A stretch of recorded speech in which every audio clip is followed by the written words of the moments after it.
Hello everybody and thank you very much for watching. This is me, Mr. P.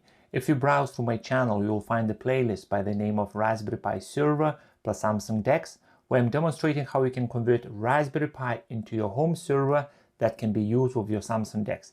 And that is, I think, at the moment of 5 or 6 episodes in, and that is all good. It's still going strong. But the problem that the problem that is happening at the moment, that there are shortages of the Raspberry Pi. And because it's so hard to purchase a Raspberry Pi, the prices are absolutely going nuts. A couple of days ago, I found one seller on Amazon selling Raspberry Pi 4 8GB model for £280, which is absolutely ridiculous. When I purchased the same model about 4, 5, 6 months ago for almost fifth the price, I spent about £70, I do believe, if I remember correctly.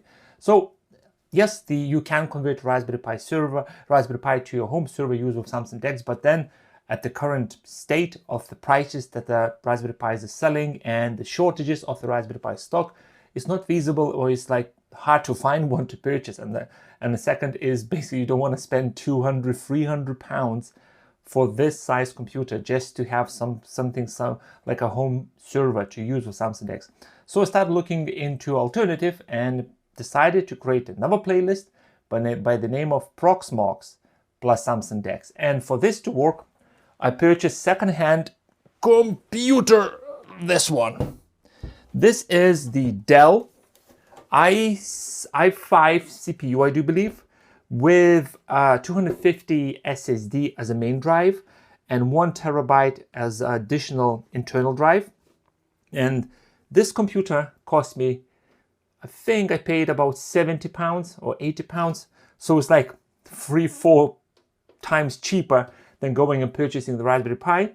But with this bad boy, you can do way more that you can do with the Raspberry Pi. So I decided to, like I said, start a new playlist, Proxmox server plus Samsung DeX. I'll show you how to create VMs, how to create security VMs, how to have, let's say, a slicer 3D printer, slicer going, Octoprint, Home Assistant, how to automate everything, etc., etc., etc. And we're going to use this for basically creating the Proxmox. So I'm going to show you how to install Proxmox in this episode and how to set up the first VM. So let's start. First of all, what you need to create yourself a bootable USB key with a Proxmox flashed on it. And I had somewhere USB key that I can't find anymore. So give me a second. Found it. So this is my USB key with a Proxmox already flashed. How to put Proxmox onto the USB drive is very easy. You need to download Proxmox ISO file from proxmox.com website. I'll leave a link in the description below. And then using Android app called EdgeDroid, you need to flash the ISO file to USB key. How to flash ISO files to USB drive using EdgeDroid. I've already done a video which you can watch by looking for this thumbnail on my channel, basically. So we're gonna grab this and we're gonna get ourselves the Proxmox installed on this Dell computer. So I have everything ready and connected. I connected the monitor to this computer via VAG cable because that's on the one video output this computer has. And I connected the keyboard because I need to get into the boot order list inside the BIOS to force the computer to boot from USB drive, which has Proxmox flashed. And I connected Ethernet cable because the Proxmox needs to get IP address from your home network during installation. Otherwise, you will not be able to access your internet, basically internet browser GUI environment. So I'm ready to start. I'm going to press the button on the computer and start smashing F12. This is the button I need to press to get into a boot order list. So I keep pressing F12 and let's see what's going to happen next. Here we go. Dell started and it's getting inside the boot option list. I will select USB storage device. That's the device that has a Proxmox installation files. I'm going to press enter. I should see a Proxmox installation window. And first option is install Proxmox VE, which stands for Proxmox Virtual Environment. Press enter on that. And it's right now checking the installation file, the ISO file. And once that is checked, it's going to go into the installation process. So I'll be back once first page will load up. And here we are at the first page of installation process, just giving you a license agreement. I'll use tab on the keyboard to select the agree button on the bottom right hand corner and press enter. And then it's giving me option to select which drive I need to use or I want to use to install the Proxmox. If I'm going to show you, I have two drives here. First one is 238 gigabytes, so it's 250 gigabytes SSD, and the second one is almost a terabyte, another hard drive. I'm going to use the 251 to be my main Proxmox installation destination. I will select the next on the bottom hand corner and press enter. Now it's because I connected the Ethernet cable, it's already detected the country, the time zone, and the keyboard layout. So I'm going to keep pressing tab and select next again on the bottom right hand corner. And then you need to create a password. This is going to be a password that you will use to log into a web interface and via SSH. So I'm going to enter my password and repeat the password again. And then enter the email address to get notifications. I'm just going to enter my email address, but I never use it with my own, with my other Proxmox environment. So it's going to be speak2mrp@gmail.com. And I'm just going to say next. And here we go. This is where it's detected my Ethernet connection. And it tells me that the host name is going to be pve.fritz.box. Fritzbox basically is my router. So whatever is before the first dot, this is going to be your server name. You can leave it as PVE. I'm just going to call it Andromeda because my main Proxmox server called Galaxy. So I'm just going to call this Andromeda. And now I can see IP address is ending with 76. This is IP address I will use to access the website environment. So I'm just going to keep pressing tab until I'm going to reach button next. I'm going to press on that. And now it just gives you brief information what's going to happen if all information is correct. And at the bottom it says tick next to automatically reboot after successful installation. I'm just going to untick that and then select install and press enter. And once installation is finished, it's going to be a button on the bottom right hand corner. Can't even speak today. The button to restart. So we'll be back when that button shows up. Installation is successful. This is IP address I need to enter, or this is the address I need to enter in the browser to access the web GUI. And there's a button reboot. So I'm going to, this is automatically selected. So I'm just going to press enter and wait for the message shows up here to remove the installation. Please remove the ISO boot media. So once that message shows up, be ready to unplug the USB drive and the computer will automatically restart and go into the Proxmox, boot into a Proxmox. So we're gonna wait for a second to do that because we need to do one quick thing before moving forward. So let's wait for Proxmox to boot up and logins into the terminal. And here we are, I have the login screen. So I'm gonna write root as a user and enter the password I entered during installation process to log in. And once I successfully logged in, I'm just gonna write power off to turn the computer off because I need to move it away and obviously continue recording this video. So once that is completely turned off, I'm just going to disconnect everything, move the computer to a better place, and I'll see you in a second. So I moved the computer behind the camera and I connected just the power, Ethernet, and nothing else. So right now it's already booted up completely. So now I can go into the browser. I'm going to use Samsung Internet for this, and I'm going to type https://192.168.178.76, I do believe was, /8006. Press enter. It's going to tell me that there's not private connection. That is fine. I'm going to click advanced. I'm going to say proceed. And I'm going to present it with the login screen. So username is going to be root and the password will be the same password that you created during installation process. I'm just going to enter that password now and log in. This message that says no valid subscription, ignore that. This is just the Proxmox way to telling you that you don't have a valid business license to use the repositories, but we will use a Proxmox for free. So Proxmox has two repositories, free and the business, or let's say the what's it called? Yeah, business account. So that's the one we're going to use. We're going to use the free one instead of the business one. Anyway, so I have successfully connected. As you can see on our top left, I have Andromeda, and I have right now two drives here. During the installation process, Proxmox splits your main drive into two drives. It's like, for you, my Windows friends, it's like takes a C drive and splits into a C and D drive. So what we need to do, we need to delete the local LVM of the Proxmox and then expand the local to make sure that we use all the storage. So right now local is just 62 gigabytes plus. where my actual main drive is 250 gigabytes. So it just split automatically. So we're gonna just make sure that we delete that. So we're gonna go into a data center. Under storages, we're gonna select local LVM and click remove. That's fine. Goodbye. Now we need to go into Andromeda and click on the shell and make sure we are connected.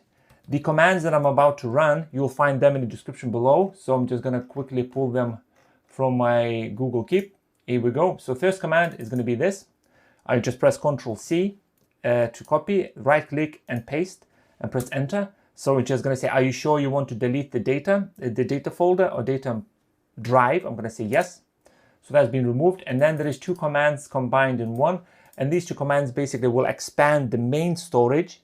And then the second command will make sure that it's expanded correctly and lock it. So I'm just gonna right click, click paste, or select paste, press enter. And here we go. If right now I'm gonna go into locals, I have 242 or so gigabytes of space on this drive, which is great. Next thing, what we need to do is update repositories. I'm gonna go and select Andromeda, click on updates, and click refresh. It's gonna tell me again about subscription, that's fine. I'm just gonna do that and wait for this to finish. Here we go. I do believe that's finished. At the end, it's just a task error, just because it's the valid, like I said, business account or business subscription for their business repository. So all these packages needs to be updated. I'm just gonna click upgrade here. A new window will pop up. It's gonna ask me, are you sure? I'm gonna say yes, press enter.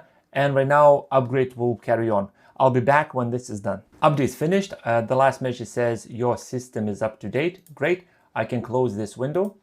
And right now, the next step, what I need to do is, because I have two hard drives and I only can see one, I need to take the second hard drive and make sure that the Proxmox detects it. I'm gonna go into my shell. I'm gonna write fdisk space -L just to see what letter, what mounting point the other drive takes over. And I can see here is dev SDB and it's 931. And that's the one I need to take. So I can see SDB1. Let's first go into cfdisk /dev SDB. Press enter. I have this drive here. What I'm gonna do, I'm just gonna say delete entire drive and say I wanna create a new one, full. And I'm gonna say write. I'm gonna type yes, enter. And that's it, that's done. I will quit on this. fdisk, just to make sure that it's still there.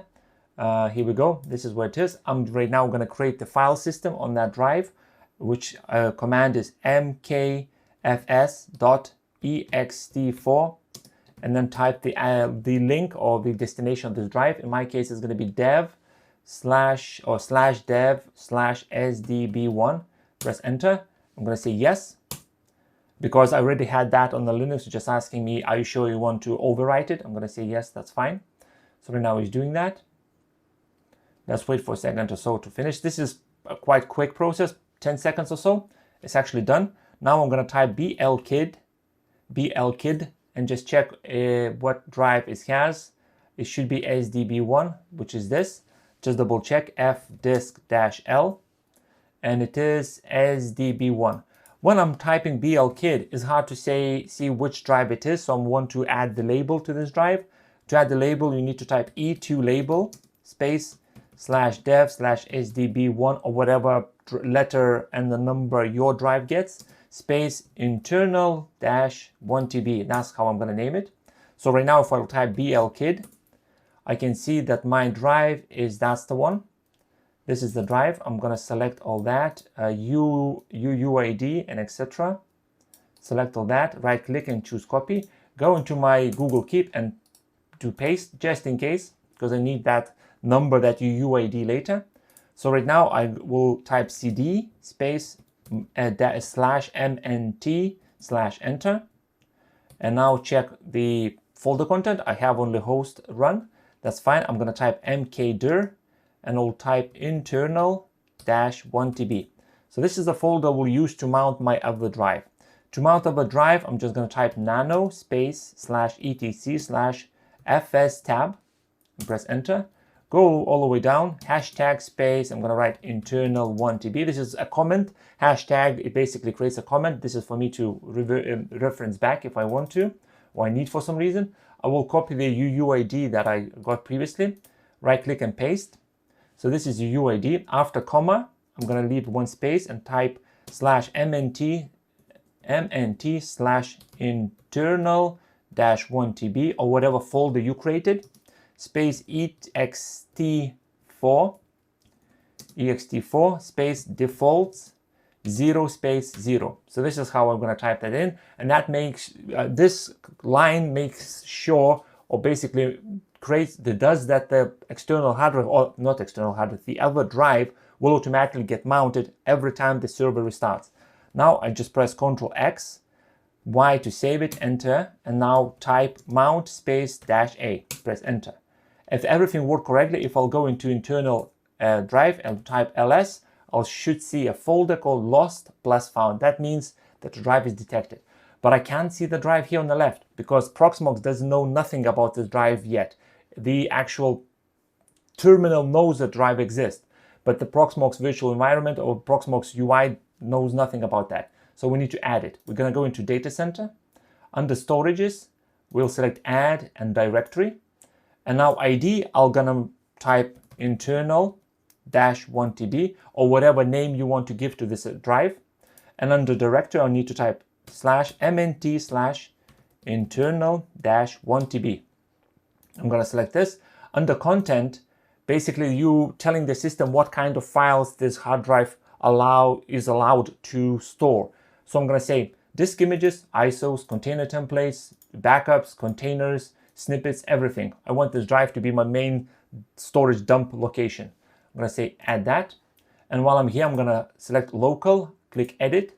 And under here, I'm just going to deselect, let's say, I'm going to leave only snippets. That's fine, because I don't want local folder or main smaller drive to be basically bombarded with ISO files, etc. I want the 1 terabyte drive to contain all my files and folders instead of just getting the basically C drive doing all the hard work. So right now, as you can see on the left hand side, I have internal and I have local. Under internal, I can see that it's almost 1 terabyte in size and it's basically 0% used. It's only 557 kilobytes used. So let's get ourselves the first virtual environment created. And in this video, we'll show you the container. In the next video, we'll show you how to create virtual machine, how to create templates for virtual machines, etc. Containers is easy because it's going to take no time. Once I have all this selected, I have internal drive selected. I will click on CT, which is basically for containers. Click on here, and for now, inside the container templates, I have nothing. Under templates, I'll click that. I'll click the button template, and this gives you the official templates for the Proxmox. So I'm just gonna type search Ubuntu, and I will choose Ubuntu 20.04 and click download. And right now, this downloading the image, the container image for the Ubuntu. This window can be closed, so if I can close that, and I can see here there's a notification at the bottom, goes like a spinning, a loading icon, basically tells me that there is a action happening. And in this case, I'm downloading the container. Depending on internet speed, this can take slower or faster. So I'll be back once container is downloaded. Container has been downloaded, but before me going and showing you how to start the container, one thing I want to mention to you, if you click on under Andromeda or whatever name you gave to your server and click summary, you will see a page with information about your server. In my case, I'm using the 8 CPUs. Basically, this is a quad-core 8-thread computer. This is i7 actually. I thought it's i5, so it's i7-2600, boost at 3.4 gigahertz, and it has 16 gigabytes of RAM. With the RAM and the Proxmox, the minimum RAM that you need to have to be able to do something like this is 4 gigabytes of RAM. 1 gigabyte of RAM will go to a Proxmox itself, so you will be stuck with 3 gigabytes of RAM. Best optimal usability for Proxmox for my personal use case. I'm not saying this is like that's what Proxmox telling you, but this is from my personal use case. 8 gigabytes of RAM is minimum. 16 is okay. You can do a lot of things with 16 gigabytes of RAM, and 32 gigabytes of RAM is basically you flexing by now. You can do a lot of things if you have 32 gigabytes RAM computer. So this is where you can check your basically statistics about your computer, and you can see how much it's using, how much it's not using, etc. Right, we have the container downloaded. So right now there is two ways, or basically if I right click on Andromeda, I have the option to create a virtual machine or create a container, or I can click on this blue button at the top right. It says create CT. I'll click on that. And now it's automatically selected the node. Node is basically the server name. You can create the cluster of the Proxmox servers, and each of them will show up here in the list. CT ID is 100. All the virtual machines and containers will need to have ID number starting. First one is 100, next one will be 102, 103, etc. From my personal use, I like to split them. So all the containers starts with number 1, and all the virtual machines starts with number 2, and template starts with number 9, and everything that I create for my friends, I'm borrowing my computer power for my friend to have his virtual machine hosted on my server, I start with the number 3. So 100 is fine, but if that was a virtual machine, I would type 200 or 201. So 100 is fine. We're gonna leave 100. Host name, you can give a host name to this. You can say, basically give a name to this computer. In this case, I will create, let's say, I don't know, just gonna write sandbox, because this is just a Ubuntu sandbox. I wanna play around, so I'm just gonna create sandbox. Resource pools, I'm just gonna leave that as it is. I never use that. Password. The password is going to be for you to log in into this Ubuntu, and this same password will be used to SSH into this Ubuntu instance. So I'm just going to enter the password I want to use and then type it again. And under templates, I will select where the template is located. So it's internal 1 terabyte. I'll select on this, and this is only one template it shows up. Once you have a lot of VM ISO files and container templates downloaded, this will show only if you're creating the container, it will show a container templates. If you will create a virtual machine, it will only show virtual machine templates. So select Ubuntu. Under disks, this is the internal terabyte. That's what it's going to be. That's where I want all the files go. So this 8 gigabytes, I would say I'll increase to 32. Under CPU, how many cores I want to give, I'm going to say 4. Under memory, I'm going to say 248. And 2048, sorry, 2048. With CPUs and RAM, you can increase and decrease that with no problem. Later, if let's say you think that 2 gigs of RAM for this container is too much, you can shut the container down, reduce the RAM and start it again. The same you can do with CPUs. With hard drive, you can't reduce it. You can always increase the size of the hard drive, but you never can go down. So I will always start with 32, sometimes 12, but usually 32. If I would need to increase it, obviously I can add, because 1 terabyte external drive is there, and I'm only using 32 gigabytes. Okay, next. Under networks, I'm going to select Dhcp. That means the container will automatically get IP address assigned from my home network. Or you can say, you can give IP address and lock it to that. I'm just going to say Dhcp is fine. Under DNS, you can say, for example, I want DNS to be always Cloudflare, or I want to go always to Google, or if I leave nothing, it's basically going to use my internet provider DNS. I'm going to say, yeah, leave it as an internet provider. Under confirm, it just gives you a list of exactly what's going to happen, how you have set up everything. And there is a tick that says start after created. If I'll tick that, the container automatically will start once it's created. Or if I'll untick, it means that a container will be created but will be off, and you need to go and turn it on. So I'm going to say, yeah, start the container. I'm going to click create. And now it just gives me information, what's happening and how it's creating container. Creating containers is faster than creating VMs. That's one thing I noticed. So I'm just going to close that. And I can see here, the loading icon still goes. And it says it's being created. Now it's starting. I'm going to click on this. And this is a container. Icons for container is going to be like a box. And the icon for virtual machines is going to have like a monitor kind of sign.